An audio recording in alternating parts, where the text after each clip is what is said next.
امیر محترم حضرت قبلہ پیر سید سعید حسن شاہ صاحب جلوہ فرما ہے، اور میں کہا کرتا ہوں کہ خطرہ کوئی نہیں مجھے کسی زوال کا، خطرہ کوئی نہیں مجھے کسی زوال کا، ارے میں دیوانہ ہوں محمد کی آل کا۔ حضور کی آل سے ایک دن محبت کرنا 1 سال کی عبادتیں بے ریا سے افضل ہے۔ الحمدللہ ہماری خوش بختی ہے، یہاں 2 اہل بیت طہار کے عظیم شہزادے، علمی روحانی شہزادے جلوہ گر ہیں۔ میں بار دیگر پیر طریقت رہبر شریعت آل نبی اولاد علی شہزادہ آل طہار جناب حضور قبلہ پیر سید سعید الحسن شاہ صاحب قبلہ کا شکریہ ادا کروں گا کہ ہمیشہ وہ شفقت فرماتے ہیں اور ان کی گوناگوں مصروفیات ہوتی ہیں، لیکن قبلہ میاں صاحب سے ان کا پیار ہے، ہر مصروفیت ترک کر کے لجپالی کرتے ہیں اور ہمیشہ جلوہ فرما ہوتے ہیں۔ میں حضور قبلہ پیر صاحب کا شکریہ ادا کروں گا اور جناب عزت ماں پیکر محبت جناب میاں عبدالرزاق صاحب کی جانب سے بھی شکریہ ادا کروں گا۔ اگر یہ لائٹیں ذرا موبائل کی جلا لیں تو مزہ آئے گا، ذرا لطف آ جائے گا۔ میں 2 شعر پڑھ کے انشاءاللہ حضور پیر صاحب کو دعوت دوں گا، ذرا مدینہ مدینہ ہو جائے، ذرا ان کو جلائیں نا، ذرا مدینہ مدینہ کی صدائیں بلند کرتے ہیں۔ جی بیٹا پڑھیں مدینہ۔ جی بہت شکریہ، بہت محبت ہے ماشاءاللہ۔ یہ چراغاں بڑا پیارا لگ رہا ہے اور ایسے لگ رہا ہے جیسے آسمان کے ستارے جو ہیں وہ الرحمن گارڈن کے اندر جلوہ گر ہو گئے ہیں۔ آئیے مدینہ مدینہ کی صدائیں بلند کرتے ہیں۔ مدینہ مدینہ مدینہ مدینہ مدینہ مدینہ مدینہ مدینہ مدینہ مدینہ مدینہ۔ اگر ان کو تھوڑا سا ہلائیں گے مجھے مزہ آئے گا، ذرا ہلائیں گا مدینے کے نام پہ۔ مدینہ مدینہ مدینہ مدینہ مدینہ مدینہ مدینہ۔ یا رب میری سوئی ہوئی تقدیر جگا دے، یا رب میری سوئی ہوئی تقدیر جگا دے، کر آنکھیں مجھے دی ہے تو مدینہ بھی دکھا دے۔ مدینہ مدینہ مدینہ مدینہ مدینہ مدینہ مدینہ مدینہ۔ الہی جلد وہ تاریخ ہو مہینہ ہو، الہی جلد وہ تاریخ ہو مہینہ ہو، درے حبیب ہو یہ بندہ کمینہ ہو، لگے جب آنکھ تو آنکھوں میں خواب ہو ان کے، جب سو کے اٹھوں تو پھر سامنے مدینہ ہو۔ مدینہ مدینہ مدینہ مدینہ مدینہ مدینہ مدینہ مدینہ مدینہ مدینہ مدینہ مدینہ مدینہ مدینہ مدینہ۔ لطف نہیں آ رہا، مدینے کے نام پہ ذرا ہاتھ اٹھائے نا، مدینے کے جو غلام ہیں ہاتھ اٹھائے، اور یہ موبائل ذرا جلائے نا، ذرا لطف آ جائے، ذرا ایک نور نظر آئے۔ واہ واہ واہ، کہیں نہ دیکھا زمانے بھر میں، کہیں نہ دیکھا زمانے بھر میں، جو کچھ مدینے میں جا کے دیکھا، تجلیوں کا لگا ہے میلہ، جدھر بھی نظریں اٹھا کے دیکھا، وہ دیکھو دیکھو سنہری جالی، ادھر سوالی ادھر سوالی، قریب سے ان کے جو بھی گزرا حضور نے مسکرا کے دیکھا۔ مدینہ مدینہ مدینہ مدینہ مدینہ مدینہ مدینہ مدینہ۔ آقا میرے آقا مجھے طیبہ میں بلا لو، آقا میرے آقا مجھے طیبہ میں بلا لو، آقا میرے آقا مجھے طیبہ میں بلا لو، آقا میرے آقا مجھے طیبہ میں بلا لو۔ تو نے نہیں دیتی ہے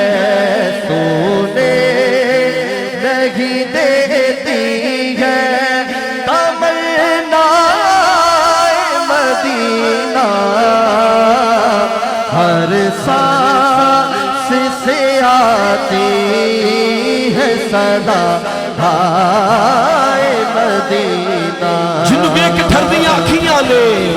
جنوں ویکھ ٹھردیاں اکھیاں نے جنوں ویکھ ٹھردا سینہ ہے مولا تیرے سارے شہراں چوں بس اکو شہر مدینہ ہے مدینہ مدینہ مدینہ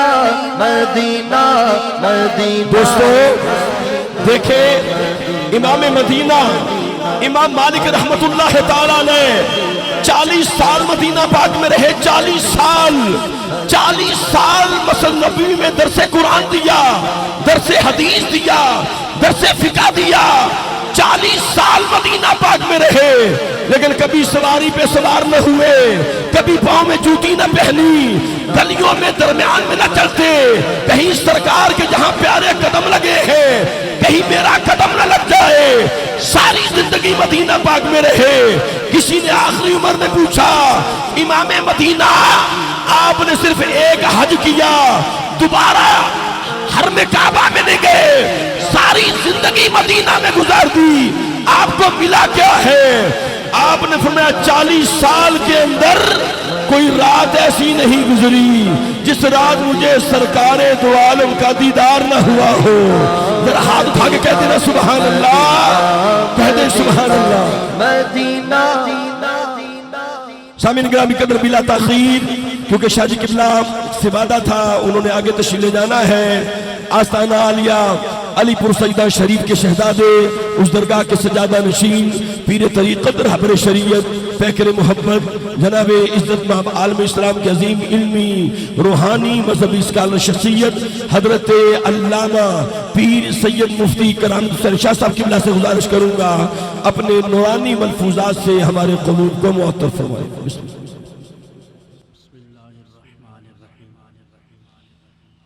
الحمد لله وكفى وسلام على عباده الذين اصطفى خصوصا على أفضل الأنبياء محو الذنوب والخطأ منبع الجود والعطاء صاحب المقام والشفاعة واللواء الذي دنا فتدلى فكان قاب قوسين أو أدنى فأوحى إليه ربه ما أوحى محمد المصطفى أحمد المجتبى الذي كان نبيا وآدم بين الطين والماء وعلى آله وأصحابه الكرماء والشرفاء والتابعين لهم بالإحسان إلى يوم الجزاء أما بعد فأعوذ بالله من الشيطان الرجيم بسم الله الرحمن الرحيم ربنا وبعث فيهم رسولا منهم يتلو عليهم آياتك ويعلمهم الكتاب والحكمة ويزكيهم إنك أنت العزيز الحكيم صدق الله العظيم قال الله تبارك وتعالى في شان حبيبه إن الله وملائكته يصلون على النبي يا أيها الذين آمنوا صلوا عليه وسلموا تسليما الصلاة والسلام عليك سيدي يا رسول الله وعلى آلك وأصحابك سيدي يا حبيب الله الصلاة والسلام عليك سيدي يا رحمة للعالمين وعلى آلك وأصحابك سيدي يا خاتم النبيين اللہ تبارک و تعالی جل جلالہ وعم نوالہ وعز اسمہ کی حمد و ثنا اور حضور نبی کریم رؤوف الرحیم حضرت ختم المرتبت صلی اللہ علیہ وآلہ واصحابہ وبارک وسلم کے حضور ناز میں ہدیہ درود و سلام عرض کرنے کے بعد نہایت ہی واجب الاحترام حضرت قبلہ پیر سید سعید الحسن شاہ صاحب زیدہ مجدہ اور دیگر معزز علماء کرام حضرت مولانا خادم حسین خورشید صاحب اور جو آج کی اس محفل کے منتظم ہیں جناب میاں مشتاق صاحب اور ان کے جملہ رفقا، اللہ رب العزت ہم سب کی اس حاضری کو اپنی بارگاہ میں شرف قبولیت عطا فرمائے۔ میں اس طرح تو گفتگو نہیں کر سکتا جس طرح قاری یونس صاحب کرتے ہیں، لیکن میں مختصر وقت میں چند باتیں آپ حضرات کی خدمت میں عرض کروں گا۔ جو آیت کریمہ میں نے تلاوت کی ہے اس سے متعلق ہی چند باتیں ہیں، اگر حضرات سماعت فرمائیں اور توجہ کے ساتھ سماعت فرمائیں تو میرے لیے بھی آسانی ہوگی۔ یہ چونکہ میلاد النبی صلی اللہ علیہ وآلہ وسلم کی تقریب ہے اور یقیناً ہم سب نبی اکرم صلی اللہ علیہ وآلہ وسلم کی ولادت باسعادت کی خوشی میں اور حضور صلی اللہ علیہ وسلم کی محبت میں بیٹھے ہیں، اسی مناسبت سے میں نے سورہ بقرہ کی یہ آیت تلاوت کی ہے جس میں اللہ رب العالمین نے حضرت جناب سیدنا ابراہیم خلیل اللہ علی نبینا وعلیہ الصلاۃ والسلام کی اس دعا کا ذکر فرمایا ہے۔ دعا کے الفاظ یہ ہیں کہ اے میرے رب، جس رسول انور صلی اللہ علیہ وسلم کا تو نے وعدہ فرمایا تھا اس رسول کو تو مبعوث فرما دے جو تیری آیات کو تلاوت کریں اور انہیں تعلیم کتاب و حکمت بھی دیں اور ان لوگوں کو پاک بھی فرما دیں۔ اس لیے رسول رحمت صلی اللہ علیہ وآلہ وسلم نے ارشاد فرمایا کہ انا دعوت ابی ابراہیم، میں اپنے جد اعلیٰ حضرت جناب ابراہیم علی نبینا وعلیہ الصلاۃ والسلام کی دعا کا نتیجہ ہوں کہ اللہ رب العزت کی بارگاہ میں جو انہوں نے دعا کی کہ اس رسول کو مبعوث فرما دے تو اللہ نے مجھے مبعوث فرما دیا۔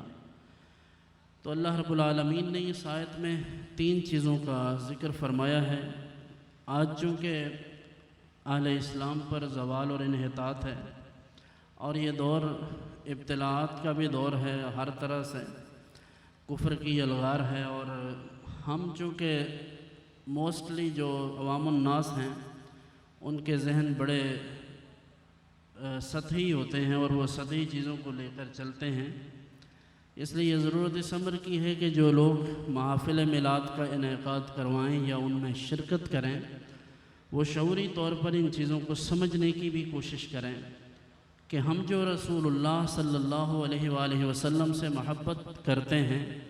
یا اس کا دم بھرتے ہیں تو یہ کوئی فارمیلٹی نہیں ہے، یہ حقیقت میں ہمارے لیے ذریعہ نجات ہے۔ خدا کے کونین صلی اللہ علیہ وسلم نے ارشاد فرمایا کہ لا یؤمن احدکم حتی اکون احب الیہ من والدہ وولدہ والناس اجمعین، کہ تم میں سے کوئی شخص اس وقت تک مسلمان یا مومن نہیں ہو سکتا جب تک وہ دنیا کے ہر رشتے سے بڑھ کر مجھ سے محبت نہ کریں۔ چنانچہ آج اس محبت کا یہ تقاضا ہے کہ ہم جناب رسول اللہ صلی اللہ علیہ وسلم کا میلاد جس محبت سے اور جس مسرت سے مناتے ہیں اسی طرح اسی محبوب کریم صلی اللہ علیہ وسلم کی تعلیمات کو بھی پیش نظر رکھیں۔ دیکھیے حضور انور صلی اللہ علیہ وسلم کے متعلق اللہ رب العزت نے جو بعثت کا سب سے پہلا مقصد بیان فرمایا وہ ہے کہ یتلو علیہم آیاتک، کہ وہ رسول معظم صلی اللہ علیہ وسلم لوگوں پر قرآن کی آیات کو تلاوت فرمائیں۔ آج سوال یہ پیدا ہوتا ہے کہ جو ہم لوگ ہیں، ہمارے جو شب و روز گزرتے ہیں، کیا ہم اپنی زندگی میں قرآن کی تلاوت کا کوئی معمول رکھتے ہیں؟ دوسری بات ارشاد فرمائی کہ وَيُعَلِّمُهُمُ الْكِتَابَ وَالْحِكْمَةَ، کہ وہ رسول معظم صلی اللہ علیہ وسلم انہیں کتاب و حکمت کی تعلیم ارشاد فرمائیں گے۔ حضور انور صلی اللہ علیہ وسلم نے کتاب و حکمت کی تعلیم ارشاد فرمائی، اپنی اس ڈیوٹی کو بڑے احسن طریقے سے انجام دیا اور اس کی مثال کائنات میں نہیں ملتی۔ جن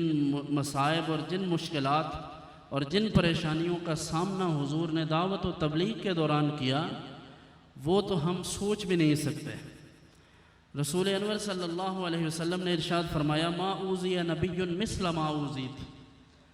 کسی نبی کو اللہ کے دین کی دعوت دینے کے دوران اتنی تکالیف اور اتنے مصائب سے نہیں گزرنا پڑا جتنی تکالیف کا سامنا مجھے کرنا پڑا ہے۔ اگر یہ شور و غل کرنے والے لوگ تھوڑی دیر کے لیے بیٹھ جائیں تو میرا خیال ہے بڑی مناسب بات ہے. یہ ساری ایکٹیویٹیز بعد میں بھی ہو سکتی ہیں. اگر آپ حضرات متوجہ رہیں گے تو میرے لیے بھی آسانی ہوگی. میں نے ویسے بھی تھوڑا سا وقت لیا ہے, مجھے چونکہ جو وقت دیا گیا تھا اس سے بھی تھوڑا وہ ٹائم اوپر ہے, تو میں سمجھتا ہوں آپ حضرات کے لیے بھی مشکل نہ ہو. معزز مہمانان گرامی تشریف فرما ہے. تو رسول اللہ صلی اللہ علیہ وسلم کی ساری حیات طیبہ ہمارے لیے ایک کھلی کتاب کی مانند ہے. حضور کے شب و روز حضور نے اپنے صحابہ کرام علیہم رضوان کی جس منہج پر, جس پیٹرن پر تربیت کی, وہ ساری چیزیں امت کے سامنے ہیں. آج ضرورت اس امر کی ہے کہ حضور سے محبت کرنے والے لوگ باشعور بن جائیں. آج اقوام عالم کو دیکھیں, ہمیں ان کو دیکھ کر کبھی احساس کمتری کا شکار نہیں ہونا چاہیے, اس لیے کہ آج جو اقوام اس وقت لیڈ کر رہی ہیں, بظاہر جنہیں یہ لگتا ہے کہ وہ لیڈنگ پوزیشن میں ہیں, انہوں نے جو کچھ بھی لیا ہے وہ تعلیمات نبویہ سے لیا ہے. انہوں نے نظام خلافت سے لیا ہے جو کچھ لیا ہے. انہوں نے رسول اللہ صلی اللہ علیہ وسلم کی اسوہ حسنہ کو پڑھا ہے. آج آپ دیکھ لیجئے ہمارے معاشرے میں جو زوال اور انحطاط کا بنیادی سبب ہے وہ دین سے دوری ہے. ہمارے ہاں یہ محافل, یہ پروگرام جو ہوتے ہیں, میں اکثر کہا کرتا ہوں کہ یہ پروگرام ہے لوگوں کو چارج کرنے کے لیے, کہ لوگوں کی بیٹری چارج کی جائے, ان کے سامنے نبی اکرم صلی اللہ علیہ وسلم کے معجزات, حضور کے فضائل و کمالات بیان کیا جائیں, حضور کی مدح سرائی ہو, تاکہ لوگوں کا جو دھیان ہے وہ حضور کی طرف ہو جائے. لیکن اس کے بعد بھی ہماری ڈیوٹی ہے, اور وہ ڈیوٹی کیا ہے؟ وہ یہ ہے کہ ہم ادخلوا فی السلم کافہ کے تحت اپنے شب و روز اللہ اور اس کے رسول کے حکم کے مطابق بسر کریں. آج میلاد النبی کے اس پروگرام میں آنے والے لوگوں کے لیے یہ کلمہ نصیحت ہے کہ رسول اللہ صلی اللہ علیہ وسلم کا جو بعثت کا مقصد تھا, مقصد اولین ہے, وہ ہے کہ وہ تلاوت قرآن فرماتے ہیں اور وہ لوگوں کو کتاب و حکمت کی تعلیم ارشاد فرماتے ہیں. اور تیسری چیز فرمایا کہ وَيُزَكِّيهِمْ, اور ان کے دلوں کو پاک فرماتے ہیں. آج ضرورت اس امر کی ہے کہ وہی کتاب حکمت, وہی کتاب لا ریب قرآن کریم, جسے ہم نے گھر میں صرف برکت کے لیے رکھا ہے, جسے غلاف میں لپیٹ کر صرف اس کی زیارت کرتے ہیں, یہ زیارت کے لیے نہیں اترا, یہ تلاوت کے لیے اترا ہے. اور صرف تلاوت ہی نہیں بلکہ تلاوت کے بعد پھر اس کے معانی اور مفاہیم اور اس کے جو مطالب ہیں ان پر غور و فکر کے لیے اترا ہے. اور اس پر غور و خوض کر کے اللہ رب العزت نے جو ذلیل اور رسوا ہونے والی قومیں تھیں, اللہ نے ان کو قرآن میں تدبر کرنے کی وجہ سے عزت عطا فرمائی ہے. اور یہ حدیث کے الفاظ ہیں, حضرت عمر فاروق رضی اللہ تعالیٰ عنہ روایت کرتے ہیں کہ سید عالم صلی اللہ علیہ وسلم نے ارشاد فرمایا کہ اللہ رب العزت اس کتاب کی وجہ سے ان لوگوں کو جو اس کتاب کو تھام لیں گے انہیں عزت عطا فرما دے گا جو پہلے ذلیل تھے, اور جو اس کتاب کی تعلیمات کو چھوڑ دیں گے اللہ انہیں ذلیل و رسوا کر دے گا. آج آپ دیکھ لیجئے ہمارے ہر گھر کا مسئلہ ہے, ہر گھر میں پریشانیاں ہیں, مصائب ہیں, آلام ہیں. مجموعی طور پر بھی بحیثیت امت بھی ہم آزمائش کا شکار ہیں. فلسطین ہے, کشمیر ہے,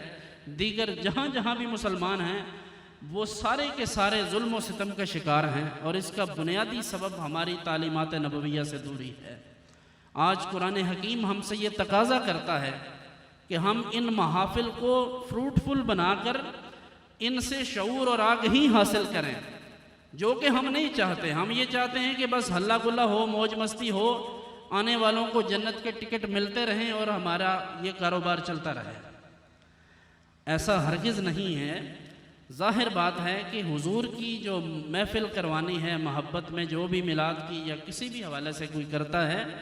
ہم سمجھتے ہیں یہ سعادت مندی ہے, یہ بھی بہت بڑی بات ہے. یہ کوئی ایسے ہی نہیں ہوتا, یہ اللہ کی توفیق سے ہوتا ہے. پیسے ہر کسی کے پاس ہیں, بڑے بڑے لوگوں کے پاس پیسے ہوتے ہیں. یہ محض فضل ربانی ہے. اگر اللہ رب العزت کسی کو یہ توفیق عطا فرما دے کہ وہ اللہ کے رسول صلی اللہ علیہ وسلم کا ذکر خیر کرے, اور پھر ساتھ اگر وہ حضور کی تعلیمات مبارکہ پر بھی عمل کرے, تو یہ تو سونے پر سہاگا ہے. تو اس لیے میں سمجھتا ہوں کہ اس امر کی ضرورت ہے کہ حضور انور صلی اللہ علیہ وسلم کی تعلیمات کو بھی اپنایا جائے اور حضور کی جو محافل ہیں حضور کے نام پر ان کو بھی جاری رکھا جائے۔ اللہ رب العزت ہمیں عمل کی توفیق عطا فرمائے۔ وآخر دعوانا ان الحمدللہ رب العالمین۔ سبحان اللہ سبحان اللہ سبحان اللہ۔ سامعین گرامی قدر، ہماری اس سعادت، ہماری خوشبختی ہے، ہم سب کے استاد محترم استاد العلماء اور محقق اثر جناب حضرت قبلہ حضرت علامہ مولانا قبلہ حافظ عبدالستار سعیدی دامت برکات القدسیہ جتنے اسٹیج پہ لوگ ہیں اور آپ نے سب نے نام سنا ہے، حضور امیر المجاہدین حضرت علامہ خادم سر رضوی صاحب قبلہ کے استاد محترم اور پاکستان کے اندر جتنے علماء پوری دنیا میں ہیں سب کے استاد محترم حضرت علامہ شیخ الحدیث شیخ القرآن شیخ الفقہ حضرت علامہ مولانا حافظ عبدالستار سعیدی دامت برکات القدسیہ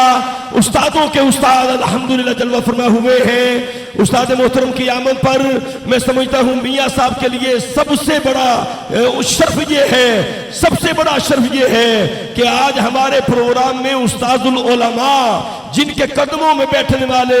استاد بن جاتے ہیں پوری دنیا کے اندر محراب و منبر کی خدمت کر رہے ہیں، شیخ الحدیث شیخ الفقہ شیخ القرآن حضرت علامہ حافظ عبدالستار سعیدی دامت برکات القدسیہ جلوہ فرما ہوئے ہیں۔ میں چاہوں گا جو حضور کے غلام ہیں ذرا ہاتھ اٹھائیں، ذرا نعرہ لگائیں، نعرہ تکبیر، نعرہ رسالت، نعرہ رسالت، نعرہ تحقیق، نعرہ حیدری۔ میں مبارکباد پیش کرتا ہوں الرحمن گارڈن کے تمام ڈیولپرز حضرات کو، خاص طور پہ انتہائی مکرم و محترم اور مخلوق خدا سے پیار کرنے والے جناب لوگوں کو جناب بڑی محبت کے ساتھ سہولت کے ساتھ انہیں مسکن اور گھر دینے والے جناب میاں مشتاق صاحب کو مبارکباد پیش کرتا ہوں، میاں عبدالرزاق صاحب کو مبارکباد پیش کرتا ہوں کہ آج ہمارے الرحمن گارڈن کے اندر اس ٹاؤن کے اندر الحمدللہ استاذ العلماء فخر اہل سنت محسن اہل سنت امیر اہل سنت جناب حضرت علامہ حافظ عبدالستار سعیدی صاحب تشریف لائے۔ میں خیر مقدم کرتا ہوں ہدیہ نعت بحضور سرور کونین پیش کرنے کے لیے صاحبزادہ محترم محمد وقاص خالد نقشبندی صاحب سے ملتمس تشریف لائے اور مدحت مصطفیٰ کریم سے ہمارے قلوب کو معطر فرمائے۔ جناب صاحبزادہ محترم محمد وقاص خالد نقشبندی۔